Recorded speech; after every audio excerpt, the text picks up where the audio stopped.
Morning বন্ধুরা, this কিচেনে সবাইকে ওয়েলকাম। তো আশা করি আপনারা সবাই ভালো আছেন আর আমিও ভালো আছি। আজকে যেহেতু রবিবার, তো আজকে ভিডিওটা আমি আমার এই যে ব্যালকনি থেকে শুরু করছি। তো আজকে আমাদের যে একদম দেখিয়েছিলাম না আলু গাছগুলো, তো আলু গাছগুলো একদম শুকিয়ে গেছে। তো আলুগুলো প্রায় হয়ে গেছে, তো আজকে আমি আলু গাছগুলো তুলে ফেলবো, তো সেগুলো আপনাদের দেখাবো। তো চলুন দেখে নিই।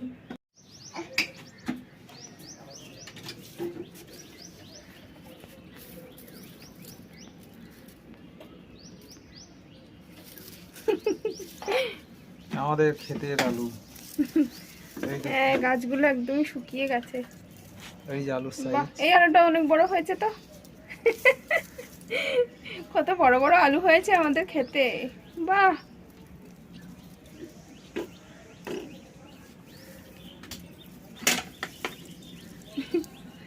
এই যে দেখুন কত বড় বড় আলু, বাবা অনেক বড় বড় আলু বেরোচ্ছে, দেখো। দাঁড়াও, এর তলা এখনো আছে, ওটা এখনই বুঝতে পারবে না, পুরোটা তুললে তবে বুঝতে পারবে। মাম্মা, তুমি কি আলু খাবা একটা? না, আলু খাবা না? এ মা, মটরশুঁটি খাবা?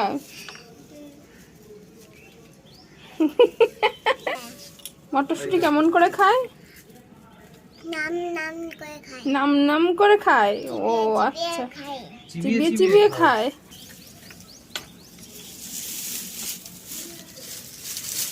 ওটা কি গাছ? পেঁয়াজ। পেঁয়াজ, বাবা, আবার পেঁয়াজ গাছ আছে এর মধ্যে।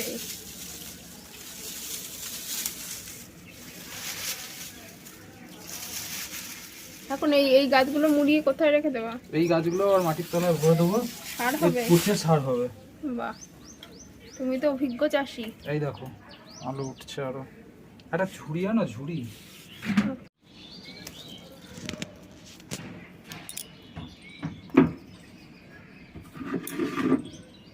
একবার সে এর থেকে অনেক বড় আলু হয়েছিল।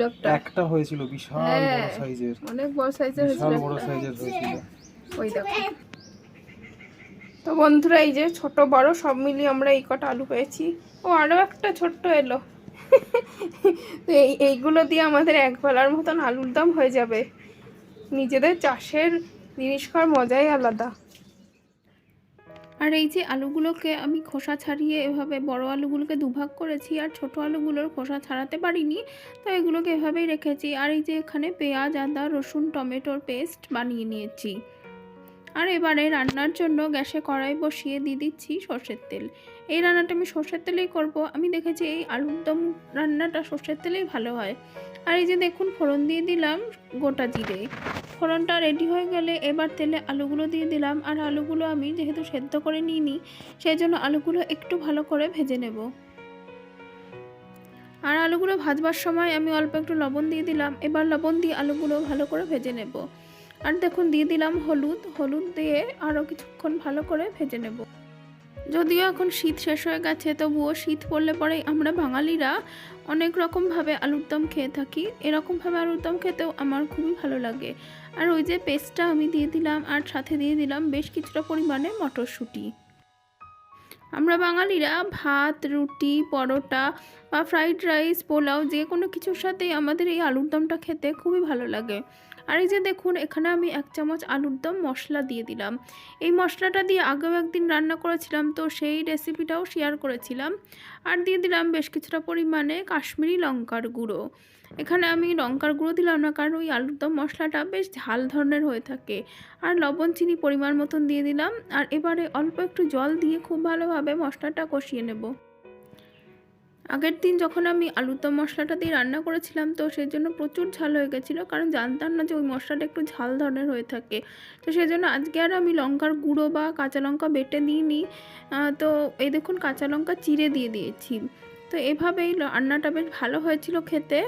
আর এখন পরিমাণ মতন জল দিয়ে ভালো করে ফুটিয়ে নেব, যতক্ষণ না সমস্তটা ঘন হয়ে যায়। আর আমি একটু বেশি জল দিয়েছি, তার কারণ আলুগুলো সেদ্ধ হতে হবে। আর এই যে দেখুন, ফুটে ভালো করে ঘন হয়ে গেছে আর সেদ্ধ হয়ে গেছে আলুগুলো। একটুখানি গরম মশলা ছড়িয়ে দিয়ে এবারে আমি নামিয়ে নিচ্ছি। তো এই রান্নাটা কেমন লাগলো সেটা আপনারা অবশ্যই আমাকে জানাবেন। তো বন্ধুরা, রান্নাটা তো হয়ে গেল। আসলে আমি এই সন্ধ্যাবেলা রান্নাটা করলাম, তার কারণ সকালবেলা তো আলু টালু তোলা হলো, তারপর আলুগুলোকে ছাড়িয়েও রেখেছিলাম, কিন্তু রান্না করার আর সময় পেলাম না। সেই জন্য আমি বললাম যে থাক, সন্ধ্যাবেলা একটু ধীরে সুস্থে রান্নাটা করবো, তাহলে ওটা ভালো হবে। তবে এখন সময় নিয়ে একদম গুছিয়ে রান্নাটা করলাম। আর এখন প্রায় রাত্রি 9টা বাজতে চললো।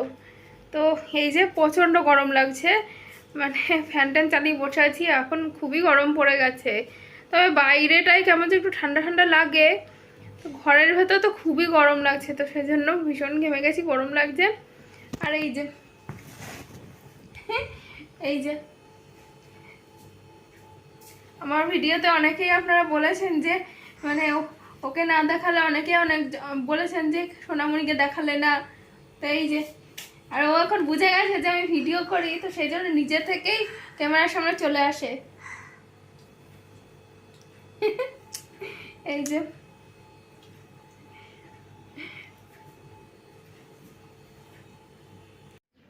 তো বন্ধুরা, আমি কয়েকটা কথা বলতে এলাম।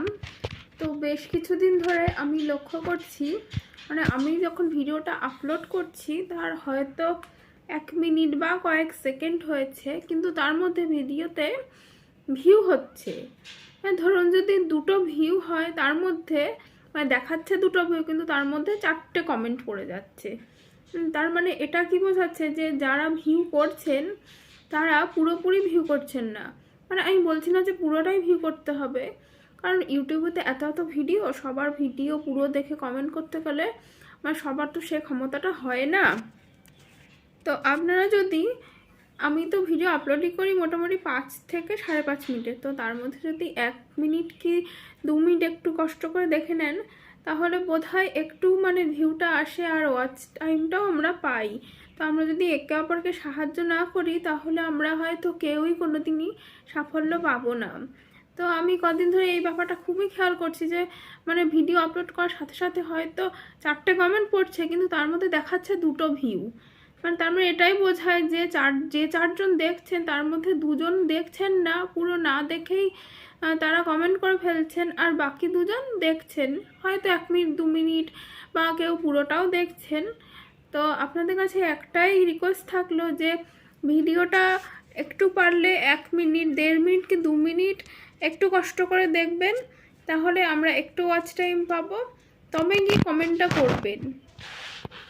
আশা করি বন্ধুরা আপনাদের আমার এই আজকের ভিডিওটা ভালো লাগবে। তো ভালো লেগে থাকলে ভিডিওটায় লাইক দেবেন, কমেন্ট করবেন, আর অবশ্যই আমার চ্যানেলটিকে সাবস্ক্রাইব করে পাশে থাকবেন। ধন্যবাদ বন্ধুরা।